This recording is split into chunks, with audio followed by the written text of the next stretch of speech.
Puji Tuhan Bapak Ibu, Shalom. Ya, saya percaya suara saya begitu jelas untuk malam ini. Saya menikmati setiap pujian ya, bukan hanya hari ini saja, tapi setiap ketika waktu diundang dan beribadah bersama dari jarak jauh saja, secara online aja impartasinya tuh terasa sekali, apalagi kalau dekat gitu kan. Saya berterima kasih kepada tim Praise in Worship yang luar biasa, Tuhan berkati, dan saya mengucapkan juga terima kasih buat pengurus Persekutuan Doa ini yang sudah memberikan saya kesempatan sudah beberapa kali untuk dapat bersama-sama kita sharing firman Tuhan. Saya bukanlah seorang yang hebat ataupun jago, tapi saya rindu untuk bersama-sama kita menggumuli satu kebenaran firman Tuhan, agar supaya kita bersama-sama bisa jadi orang-orang yang hebat cakap untuk mengerjakan setiap panggilan kita dalam hidup ini. Bapak Ibu yang terkasih dalam Tuhan, saya tidak perlu sebut ulang lagi nama saya karena beberapa sudah saya kenal, dan terima kasih buat Kak Pinkan yang sudah kasih kesempatan. Oke, di ruangan ini, di room ini ada satu anak mahasiswa dulu di sebuah kampus. Saya ajak untuk ikut join. Tadi tidak izin, mohon maaf kalau tiba-tiba ada penyusup mungkin. Namanya Koni Diamanis. Dan saya senang hari ini dia hadir. Baik Bapak Ibu yang terkasih dalam Tuhan, saya coba untuk nggak jago-jago amat untuk buat PowerPoint, tetapi saya mencoba untuk memberi yang terbaik lah. Bapak Ibu bisa melihat ya, PowerPoint seadanya, bukan powernya di poin-poinnya, tetapi biar lebih menarik saja gitu. Ya, Bapak Ibu yang terkasih dalam Tuhan, hari ini kita mau menggumuli, belajar satu hal yang sudah membudaya dalam hidup kekristenan sebenarnya. Jadi ciri khas di dalam kehidupan kekristenan. Jadi identifikasi kekristenan itu ya dari sini gitu. Kalau mau bicara tentang kasih, maka agama yang paling dekat, agama yang paling mudah untuk dikenali ya kekristenan gitu. Dan kalau bicara tentang kasih, kita memiliki banyak definisi, dan juga kita mampu untuk menguraikan secara teologis kalau kita bicara tentang kasih. Tetapi yang menjadi masalahnya adalah kita sering gagal untuk mengekspresikannya secara benar, ya, secara benar. Dan yang menjadi ironi saya juga untuk kita di zaman sekarang, kasih itu bukan lagi identifikasi dari sebuah agama Kristen. Kenapa? Karena kalau kita mau lihat kasih sekarang, ada Buddha suci yang begitu amat masif pergerakan mereka untuk berjalan dan menyatakan diri mereka sebagai pembawa kasih, pembawa damai. Dan mereka membuktikan kasih mereka tidak hanya lip service, tidak hanya sebuah retorika di mimbar saja, tetapi menjadi sesuatu yang dapat berdampak buat orang lain. Mereka datang kepada orang-orang miskin, mereka datang kepada orang-orang yang berbeda agama hanya untuk share the love. Jadi kalau hari ini kita mau bicara lagi tentang kasih, sebenarnya kasih ini sudah cukup matang di dalam pikiran kita, cukup matang di dalam kepala kita. Namun yang menjadi masalah adalah kasih itu sudah menjadi abu-abu di dalam kehidupan kekristenan hari-hari ini. Itu yang menjadi masalah terberat bagi gereja, karena bagi saya begini, kalaupun orang-orang dapat melakukan kasih, seperti halnya tadi satu organisasi yang saya sebut Buddha Suci, kasih mereka dapat menjangkau manusia lainnya secara humanity. Tetapi kasih Kristen, kasih di dalam kepercayaan kita melampaui hal demikian. Jangan sampai kita lupa, ataupun ada juga orang yang sampai pesimis. Ternyata kekristenan kalah kasih dengan mereka. Tapi yang poin penting yang harus kita pahami adalah kasih kita itu adalah kasih yang berasal daripada Tuhan. Jadi jangan sampai kita pun sama rata dengan orang-orang yang mengekspresikan kasih rata-rata di dalam kehidupan ini. Bapak Ibu yang terkasih dalam Tuhan, saya diberikan satu dasar Alkitab di dalam 1 Yohanes pasal 4 ayat 19 sampai 21. Firman Tuhan mengatakan bahwa kita mengasihi karena Allah lebih dahulu mengasihi kita. Jikalau seorang berkata, aku mengasihi Allah, dan ia membenci saudaranya, maka ia adalah pendusta. Karena barang siapa tidak mengasihi saudara yang dilihatnya, tidak mungkin mengasihi Allah yang tidak dilihatnya. Dan perintah ini kita terima dari Dia. Barang siapa mengasihi Allah, ia harus juga mengasihi saudaranya. Tulisan ini secara sederhana sedang dipaparkan kepada mereka yang mendengar pada saat itu, yang sedang memiliki musuh dalam selimut lah ibaratnya. Musuhnya tuh orang dalam juga. Orang dalam di mana mereka punya sebuah pemikiran atau teologi yang menyimpang pada saat itu. Ada bidat-bidat pada saat itu yang di mana ketika Yohanes berbicara ini, Yohanes justru minta supaya mereka mengasihi orang-orang yang mungkin membenci Yesus, mungkin membenci umat Tuhan pada saat itu. Karena melihat bahwa Yesus itu bukan Kristus, gitu, secara singkat. Dan di sini Rasul Yohanes ingin memberitahukan bahwa kalau kamu punya sesuatu yang lebih penting daripada membenci, maka share itu, tunjukkan itu. Karena kalau misalkan mereka menuntut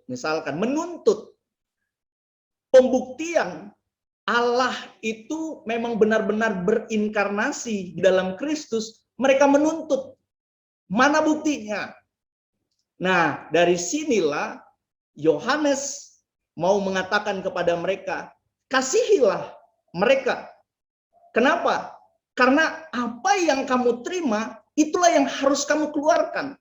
Seperti Yesus mengasihi kamu, maka seperti itulah kamu harus menunjukkan bahwa teladanmu adalah Kristus yang sudah hidup di dalam aku.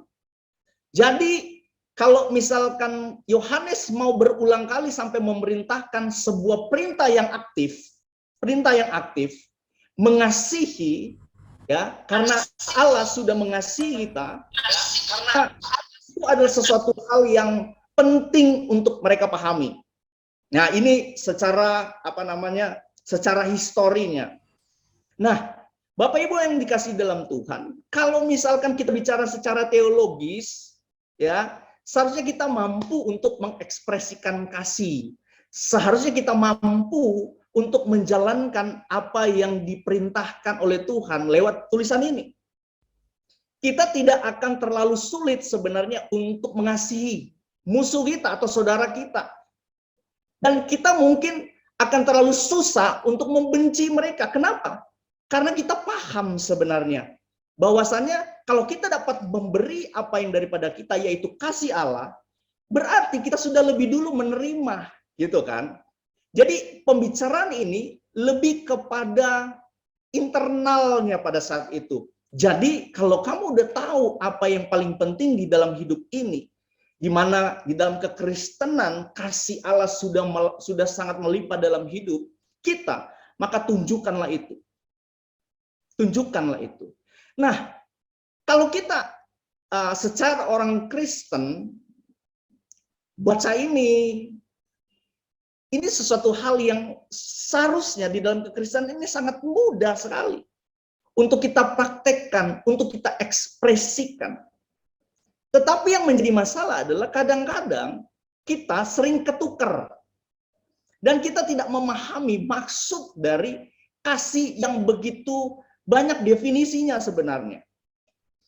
Dan kalaupun kita mau lihat di dalam kehidupan kasih kita harus jujur bahwa kasih manusia itu terbatas. Kasih kita terbatas gitu. Memang secara manusiawi ya, kasih kita memang terbatas. Di mana kasih kita itu sangat kondisional. Ada like dan dislike di situ. Kalau hari ini saya nggak terlalu suka kalau ngelihat Ibu Pingkan, ya saya nggak bakalan datang untuk ikut PD persekutuan doa. Kalau nggak ada Ibu Pingkan yang hadir, ya saya akan datang, like, dislike. Tapi ngomongnya saya mengasihi Tuhan, mau ibadah. Tetapi kalau ada seseorang yang kita nggak suka,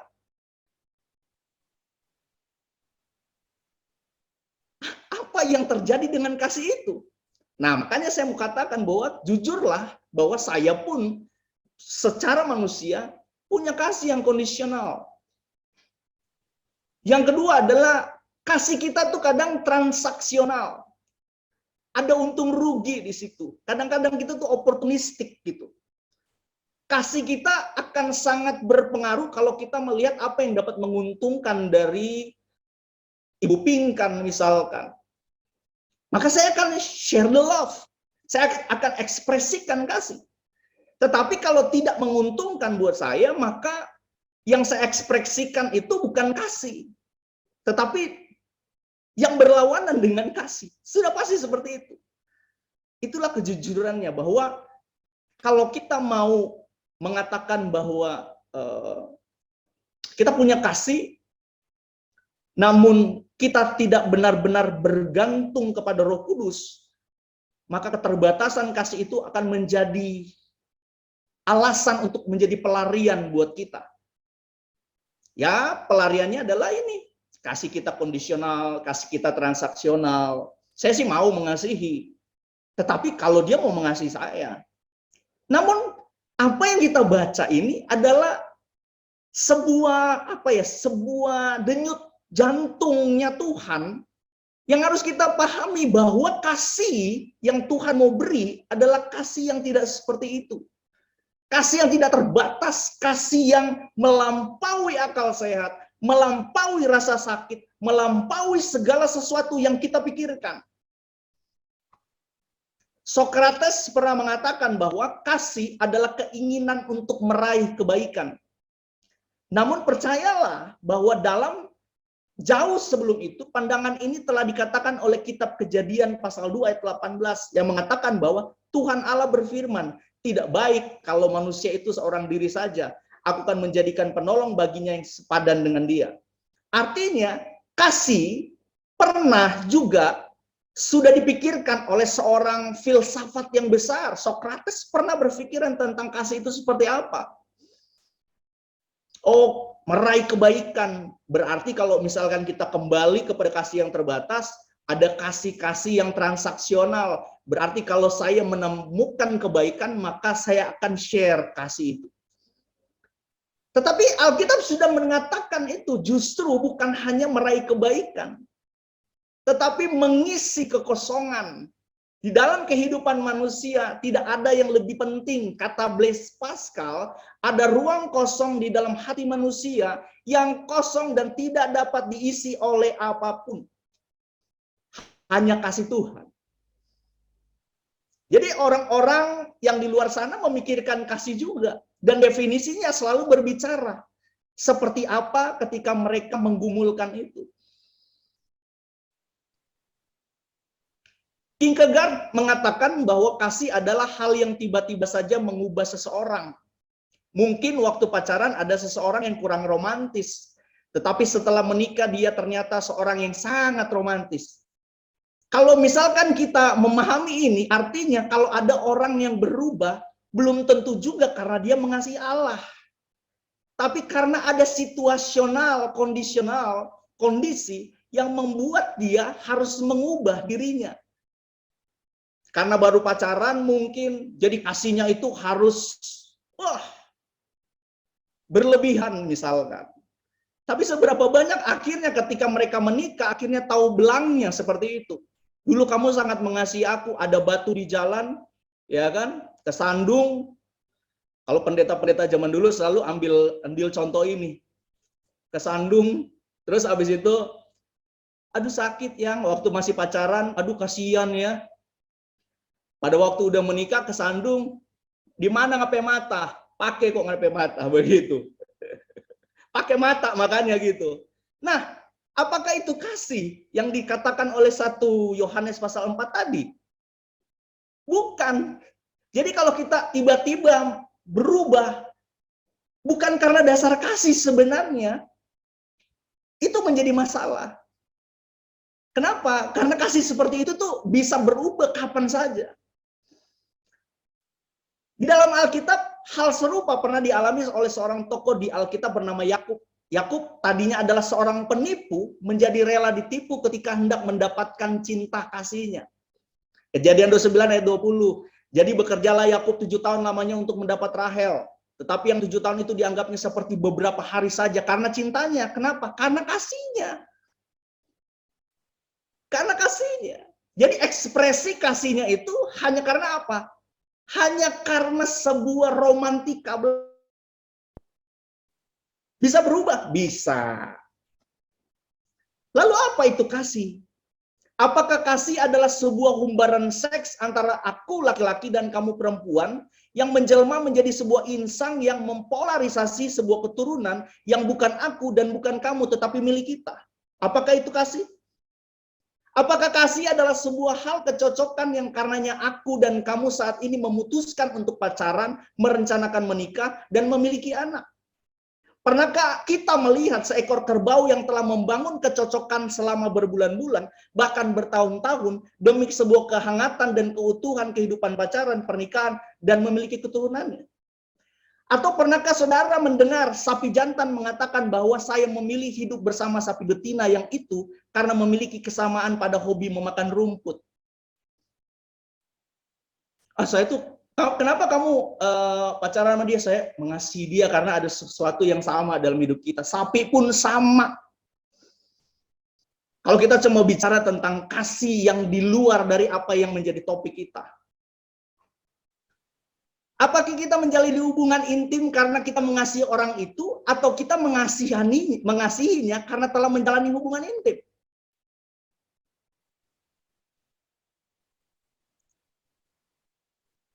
Apakah kasih itu hanyalah sekedar bahwa aku dan kamu telah ditetapkan oleh Sang Bahagia untuk dapat memiliki tanpa saling mengkhianati?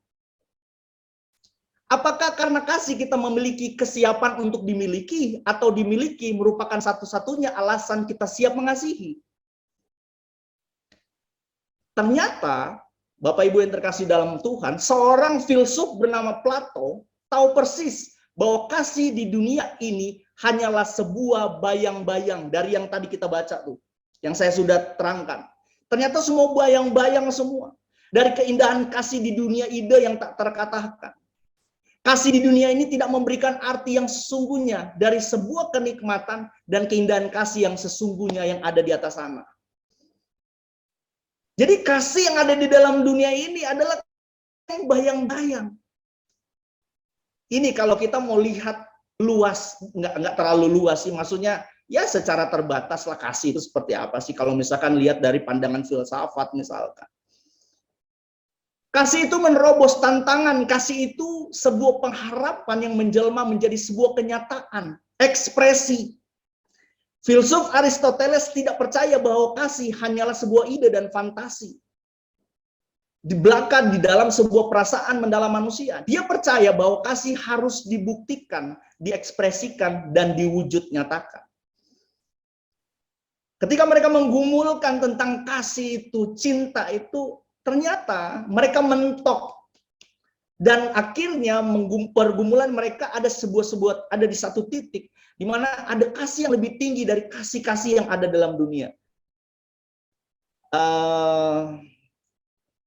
Tapi kan secara apa ya, pengetahuan lah ya. Tapi kan taunya kasih di dalam artian Yunani itu ada berapa? 4 ya. Ya. Secara ya secara sederhana kita sudah biasa tahu secara pengetahuan ada 4 definisi terminologi kasih itu ada 4. Orang Yunani itu ternyata membagi cinta ke dalam berbagai terminologi. Yang pertama adalah storge atau storge gitu.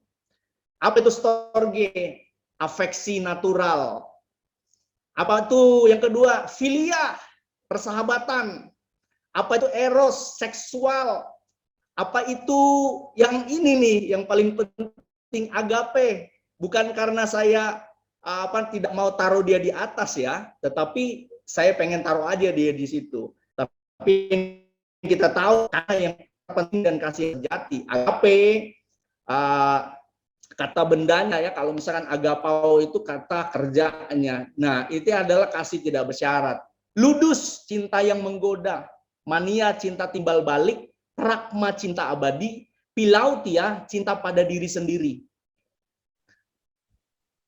Cinta pada diri sendiri. Nah, kasih seperti ini adalah pergumulan para pemikir dulu. Namun ada virtunya. Virtunya itu maksud ada ide utamanya untuk menyatakan bahwa keutamaan kasih sebenarnya adalah agapao. Seperti hal yang sudah kita baca tadi. Allah sudah mengasihi. Pakai kata apa? Kasih yang tertulis di dalam 1 Yohanes pasal 4 ayat 19 sampai 21 itu. Kasih agape atau kasih yang tak bersyarat. Nah, Bapak Ibu yang terkasih dalam Tuhan, apa yang sedikit kita pahami mengenai masih oleh Allah yang dapat menyamainya. Dan kasih yang alamiah tadi ada 7. Sebenarnya ada 4 lah, ada 3 lah maksudnya yang bisa manusia miliki. Kasih yang alamiah lainnya adalah kasih yang dapat dimiliki oleh manusia yang sudah jatuh sekalipun. Makanya kenapa kalau misalkan reform itu punya sebuah prinsip dasar tentang akidah mereka mengenai teologi. Maka mereka tuh pegang yang namanya tulip gitu. Tulip di situ ada yang namanya total depravity, kerusakan total. Jadi tidak ada manusia yang bisa secara secara sumbangsinya untuk dapat mengasihi Allah. Namun kalau kita lihat, tapi ada juga orang-orang berdosa, orang-orang di luar Tuhan Yesus yang masih bisa melakukan kebajikan. Misalkan ada seorang penjahat yang merampok misalkan. Kalau kita lihat ketika dia merampok, dia melakukan aksi yang tidak terpuji. Tetapi kalau mau tanya dasarnya, dia pasti dasarnya adalah kasih. Kasihnya apa? Kasih untuk anak dan keluarganya. Kenapa kamu ngerampok? Misalkan biasanya seperti itu. Maka dia akan bilang kebutuhan ekonomi. Tapi ada juga orang yang dapat melakukan kasih dalam artian, kalau Bapak Ibu sering nonton Baim ya. Baim Wong ya. Baim Wong tuh bagi-bagi duit, misalkan seperti itu. Ada lagi reality yang sangat-sangat charity itu, bagi-bagi sembako apa segala macam. Kalaupun kita melihat bahwa dia kan orangnya kurang mengasihi Tuhan, kok bisa membagi dan segala macam misalkan. Ya karena pada dasarnya manusia yang rusak sebenarnya masih bisa melakukan kebajikan-kebajikan, tetapi tidak digerakkan oleh kasih Allah, yaitu kasih agape. Itu yang harus kita pahami. Nah, kita tidak dapat mengekspresikan kasih yang benar dari Allah jika kita tidak memulainya dari Allah. Artinya, ekspresi kasih dari orang percaya seharusnya ekspresi yang diisi oleh kehendak Allah dalam ketaatan kita padanya, bukan ekspresi yang kondisional ataupun transaksional. Ayat-ayat yang kita baca rasakan bahwasannya ekspresi natural dari dalam diri kita dapat dengan Allah dan kita yang berdosa ini melalui Yesus Kristus. Boleh kita baca Roma 5 ayat 8.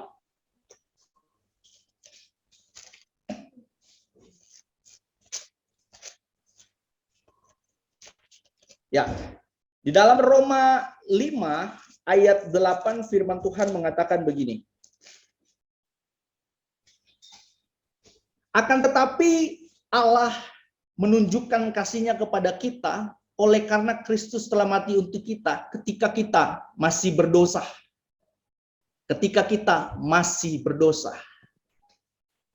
Ini ekspresi Allah yang sebenarnya mau menyatakan kepada kita seburuk-buruknya kamu, kalau misalkan memulainya dari dalam, memulainya dari Allah, dari kasih yang benar, maka apa kasih yang kita miliki dapat berjalan dengan baik karena ada intervensi kasih Allahnya sebenarnya. Artinya ketika kita mengasihi orang lain tanpa bermula dari sumber yang paling pertama yaitu kasih Allah, maka sebenarnya bisa jadi kita jatuh di dalam kasih yang berpura-pura seperti itu.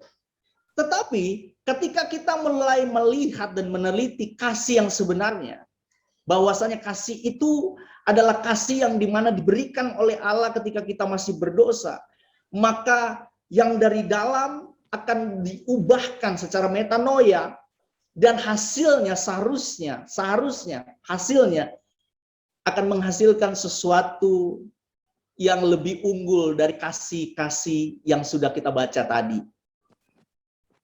Artinya begini, kalaupun kita mengasihi istri kita, ya kan, kita mengasihi karena kasih Allah yang menggerakkannya.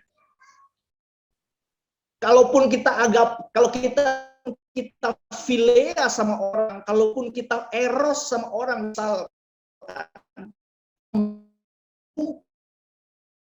Allah yang mengintervensi secara total dan penuh agar supaya apa? Kasih itu benar-benar kudus adanya. Kasih itu murni adanya. Kasih yang tidak pura-pura. Kasih yang mengenal siapa yang lebih dulu mengasihi kita. Makanya di dalam 1 Yohanes pasal 4 ayat 19 sampai 21 itu mengatakan bahwa Allah lebih dulu mengasihi. Kalau kamu tahu kamu bukan karena kelebihanmu, bukan karena kamu, tapi karena keberdosa, sadar dan paham bahwa ketika mengekspresi tidak pandang bulu, tidak pandang kasihi, nggak ada kondisional, kasihi, nggak ada transaksional, kasihi. Bapak Ibu bisa bayangkan, pengkhianatan terbesar pun dihadapi oleh Yesus. Yesus tetap mengasihi secara berani. Dan mau nggak mau Bapak Ibu, kasih yang di dalam Yesus itu haruslah hidup di dalam kita dan jadi gaya hidup kita. Makanya kalau ada orang ngomong begini, kasih dong dia, maafin lah. Apaan, 1-2 kali dia bikin saya kesel, nggak apa-apa. Tapi kalau misalkan udah 3 kali, 4 kali, sabar saya tuh ada batasnya. Pernah dengar kayak gitu Bapak Ibu? Sabar saya itu ada batasnya, Pak. Waduh, Bu, kenapa ingin ingin bercerai dengan istri? Artinya tuh enak, Pak. Kayak nyambung misalnya seperti itu. Lalu apa dasar kasihmu ketika kamu menikah? Apakah seperti sapi yang karena memiliki sebuah kesamaan makan rumput?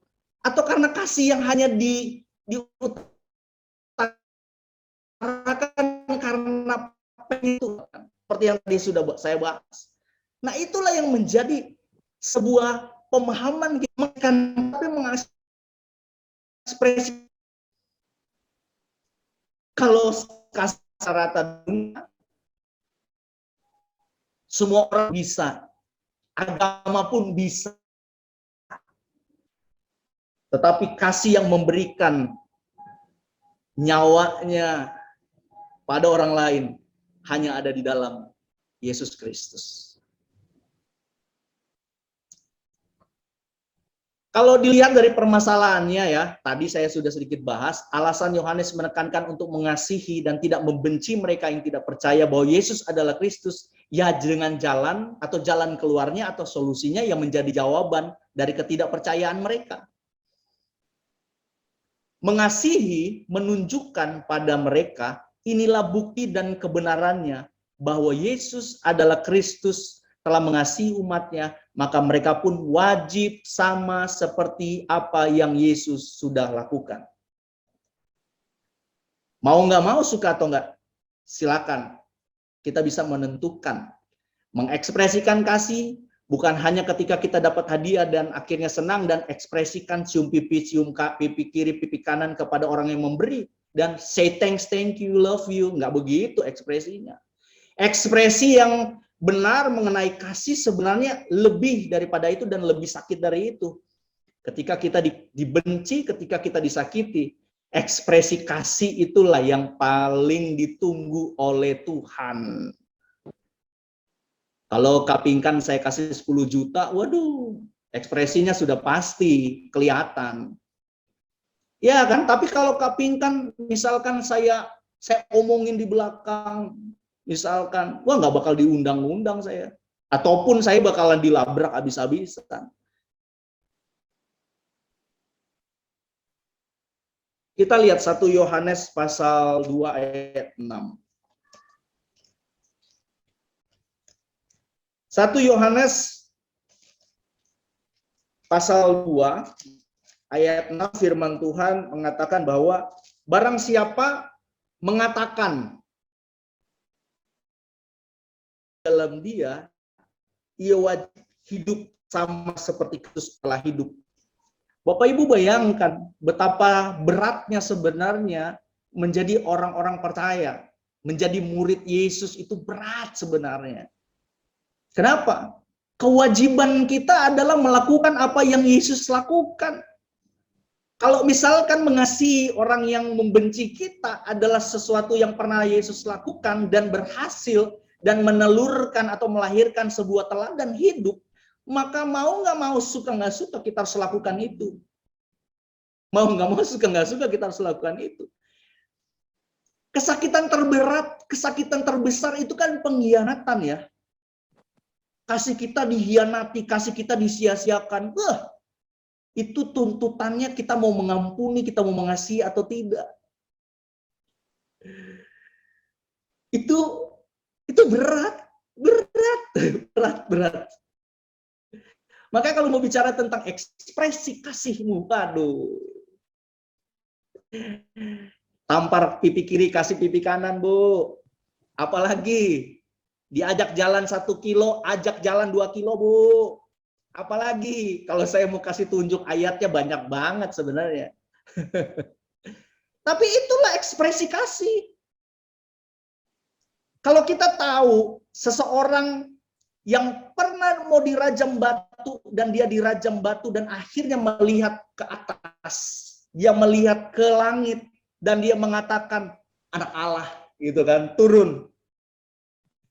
Akhirnya dirajam. Apa katanya? Jangan tumpahkan darah gitu kan. Kan kasih hukum saya menumpahkan darah dia. Ada yang tahu siapa dia?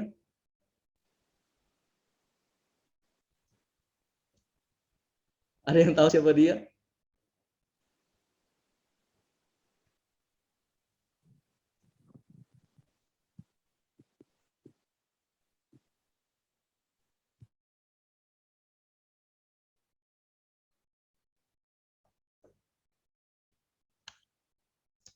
Bapak Ibu, kalau kita mau lihat ekspresi kasih dari jemaat-jemaat Tuhan yang dikejar-kejar karena mengasihi dan percaya kepada Yesus, ya, kita nggak bisa berkata apa-apa dengan apa yang sedang kita alami hari ini. Menyebut nama Yesus saja, mereka bisa dibunuh, Bapak Ibu. Apalagi mereka terang-terangan gitu. Untuk menyatakan, mengekspresikan cinta mereka kepada Yesus. Menyebut saja. Kita enak Ada satu komunitas ya, ada satu komunitas yang yang baru, yang ada di sama Pak Anies, satu komunitas Kristen, Mahanaim, Boyin Cipto sudah pakai duluan tuh. Wow, luar biasa gitu. Tapi kalau kita lihat, apakah diberi kesempatan untuk bisa dipakai, apakah itu kasih yang benar untuk membangun, membina sebuah relasi antara umat beragama, atau ada kepentingan politik, misalkan seperti itu. Artinya begini, kita mau mengekspresikan kerohanian tuh kita, spiritualitas kita tuh gampang sekali. Bisa sekarang sangat-sangat dilindungi lah ibaratnya. Tapi kalau dulu mau ekspresikan kasih bagaimana Bapak Ibu? Nggak bisa. Taruhannya nyawa. Tapi luar biasanya adalah apa? Karena mereka radikal, karena mereka sangat-sangat militan, maka kasih itu sampai kepada kita. Tetapi ingat, jangan sampai kita bias. Bias dalam artian menganggap kasih itu sama rata dengan definisi agama lain, definisi dengan para pemikir lain. Jangan sampai. Kenapa?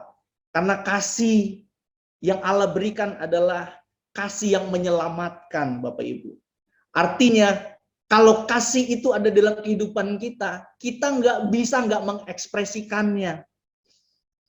Kita nggak bisa nggak mengekspresikannya. Artinya, kasih itu harus dinyatakan, ya kita harus menyadarkan jiwa itu bahwa Allah mengasihimu loh di dalam Yesus. Nah itu kan sulit. Akhirnya kita ganti dengan ekspresi kasih yang seperti halnya ya seperti standar umum agama lain. Artinya kita sudah mulai kehilangan bobot. Kita sudah mulai kehilangan kasih yang benar-benar Tuhan mau itu sudah mulai kehilangan. Artinya apa? Kasihnya sudah mulai disamaratakan dengan dunia ini. Sudah seperti biasa aja gitu. Udah nggak kayak kasih yang dulu. Rela mati, yang penting Injil diberitakan gitu. Tapi nggak ada juga yang mau melakukan itu hari ini gitu maksudnya.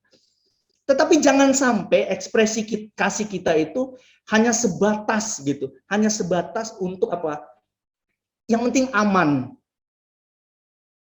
Ya saya memberi, saya bantu orang, ya sudah, yang penting saya sudah ekspresikan itu.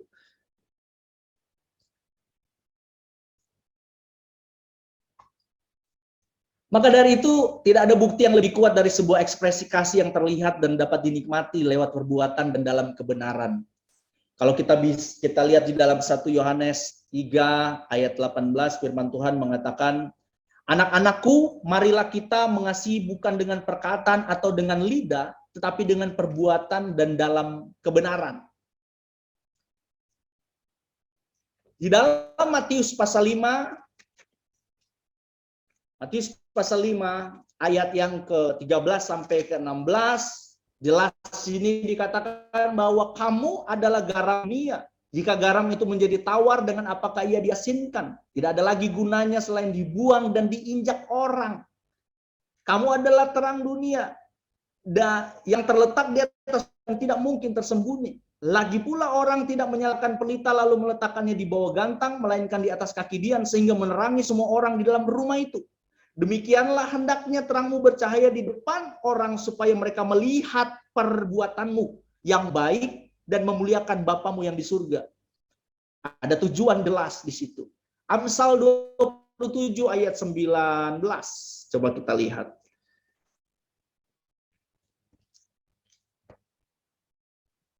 Amsal pasal 27 ayat yang ke-19, firman Tuhan mengatakan begini, seperti air mencerminkan wajah, demikianlah hati manusia mencerminkan manusia itu. Dari ini kita bisa melihat bahwa wujud dari ekspresi kasih itu adalah semata-mata hanya untuk ditunjukkan dan tujuannya jelas untuk mereka dapat mengenal siapa Allah di dalam Kristus. Kita lihat di sini, kita juga bisa berekspresi namun jauh dari kebenaran Allah. Di dalam Lukas 6 ayat 27 sampai 36, Bapak Ibu bisa baca nanti. Saya kalau mau baca mungkin akan habis waktu, jadi saya akan lanjutkan saja. Nah, kita tiba di sini. Di dalam Roma 12, kita tahu ya, Roma 12 ayat 2 kayaknya udah hafal semua ya. Mengatakan ada sebuah perubahan yang akhirnya menjadi tanda bahwa hidup kita memang benar-benar dikasihi oleh Allah. Ya, dalam Roma 12 di dalam Roma pasal 12 ayat yang kedua firman Tuhan mengatakan bahwa janganlah kamu menjadi serupa dengan dunia ini, tetapi berubahlah oleh pembaruan budimu. Budi di situ yaitu akal budi. Akal budi. Ya. Akal budi itu selalu bersifat apa sih? Bersinggungan dengan apa? Esensi pertimbangan. Akal budi itu selalu berbicara tentang pertimbangan-pertimbangan yang bisa kita ambil. Nah, emosi itu adalah ekspresinya. Apa yang kita keluarkan itu dari dalam, dari emosi kita.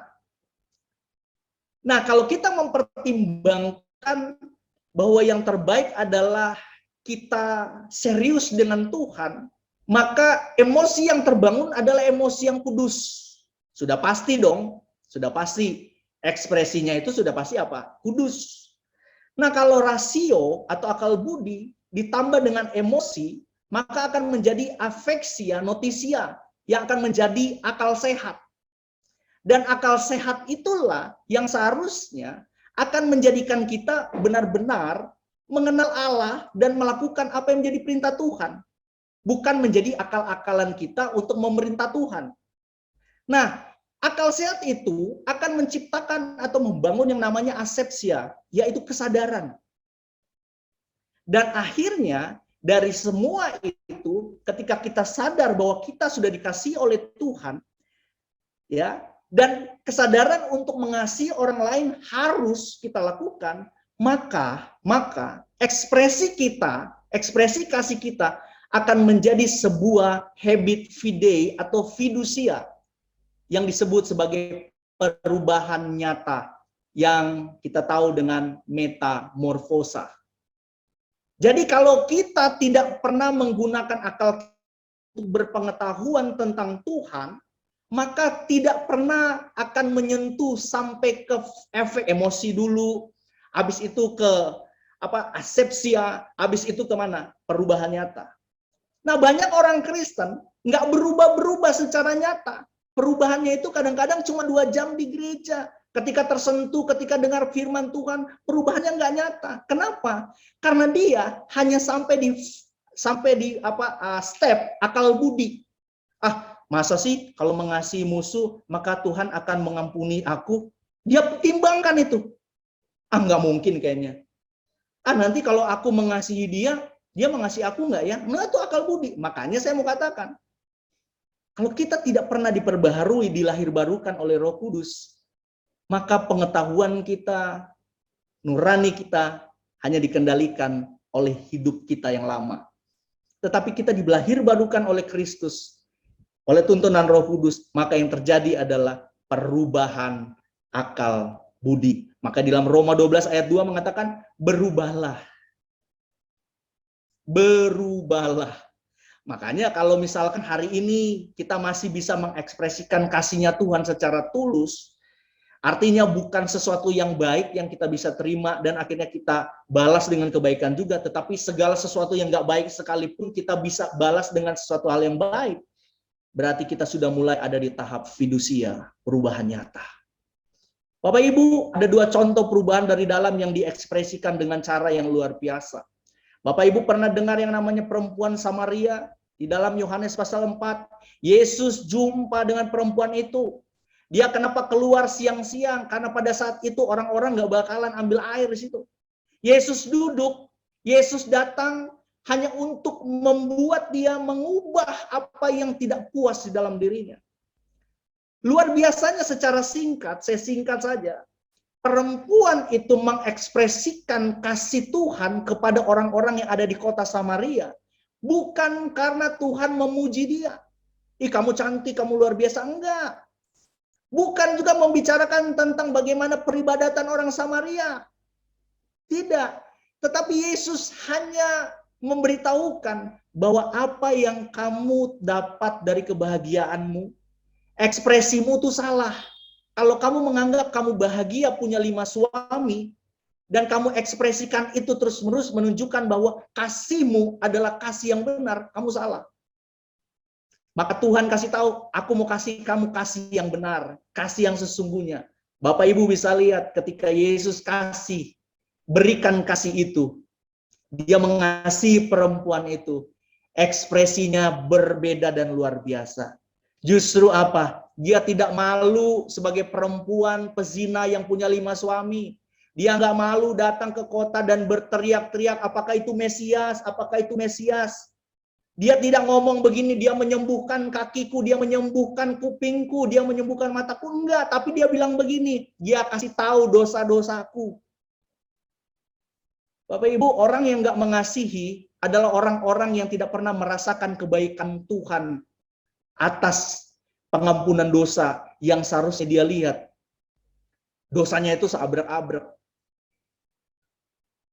Kalau kita tahu bisa mengasihi, kita sadar bahwa kita sebenarnya nggak layak untuk dikasihi. Perempuan ini tidak layak untuk dikasihi sebenarnya. Tetapi Tuhan berikan itu. Bayangin Bapak Ibu, ekspresi yang seperti ini yang Tuhan mau. Minum airku, air hidup itu, kamu akan puas dan tidak akan haus lagi. Bayangin Bapak Ibu, perubahan total dari dalam. Makanya kalau kita mau memiliki ekspresi yang benar, mengekspresikan setiap kehidupan kita, hanya menunjukkan atau memperlihatkan bahwa kita adalah gambar Kristus yang ada di dalam dunia ini, yang berjalan-jalan untuk mencari jiwa. Maka mulailah dari Allah dan mulailah untuk membereskan apa yang paling hancur di dalam hidup kita. Memperhatikan dan mengubahkan apa yang paling busuk di dalam kehidupan kita. Karena selama busuk itu paling hancur di dalam hidup kita masih ada, kita tetap akan menjadi orang-orang yang sama dan tidak akan pernah berubah. Ini perempuan Samaria, Bapak Ibu. Petrus seperti apa? Di dalam Yohanes pasal 21 ayat 15 sampai 19, Bapak Ibu tahu ketika Yesus bertanya 3 kali kepada Petrus. Petrus, apakah engkau mengagapai aku? Petrus bilang, ya Tuhan, aku philea sama kamu. Yang kedua, apakah engkau mengagapai aku? Philea juga yang berikan kepada Yesus. Yang ketiga, akhirnya, Yesus katakan, apakah engkau philea? Ya sudah, philealah. Namun, dari semua itu, ketika Petrus berubah, ketika Petrus tiba-tiba diubahkan oleh Tuhan, Bapak Ibu bisa bayangin, agape lah yang akhirnya menguasai Petrus, dan dia rela untuk dirinya disalibkan terbalik. Ekspresinya menunjukkan bahwa dia tidak layak untuk mendapatkan apa yang berharga dari Yesus. Bapak Ibu yang terkasih dalam Tuhan, di dalam 1 Korintus pasal 13 ayat 13, demikian tinggallah ketiga hal ini, yaitu iman, pengharapan, dan kasih. Dan yang paling besar diantaranya ialah kasih. Iman pasti digerakkan oleh kasih, karena tanpa kasih kita tidak mungkin beriman kepada Tuhan. Pengharapan sudah pasti digerakkan oleh kasih, karena mana mungkin orang yang tidak mengasihi, memberikan atau mempercayakan dirinya untuk berharap penuh kepada dia, kepada orang lain, supaya hidupnya diperhatikan. Nggak mungkin. Tanpa kasih, maka hidup kita sebenarnya tidak bermakna. Namun ketahuilah, jangan sampai ekspresi kasih kita hari-hari ini ternyata hanya sebatas ekspresi kasih yang filsafat belaka. Ekspresi kasih yang hanya standar dunia. Nggak perlu terlalu jor-joran tentang kasih, nggak perlu terlalu menceritakan kasih yang inti, Kenapa? Karena nanti kamu bahaya kalau kamu show off tentang kasih Yesus, bahwa tidak ada orang lain yang bisa selamat tanpa melalui Yesus. Kamu nanti dihina, kamu dibenci sama orang. Ini negara toleransi, kamu nggak boleh lagi mengusik agama orang lain seperti itu. Tapi ingatlah Bapak Ibu, kita nggak punya jalan selain menyatakan kasih yang sebenarnya kepada dunia. Kasih yang sebenarnya kepada dunia itu adalah apa? Kasih Bapa, kasih anak yang mau menyelamatkan umat manusia. Bapak Ibu, selalu pendeta ngomong waktu sudah tinggal sebentar lagi. Yesus sudah mau datang. Namun saya berpikir begini, Yesus belum mau datang karena takutnya ketika dia datang, kasih di dunia ini jadi dingin.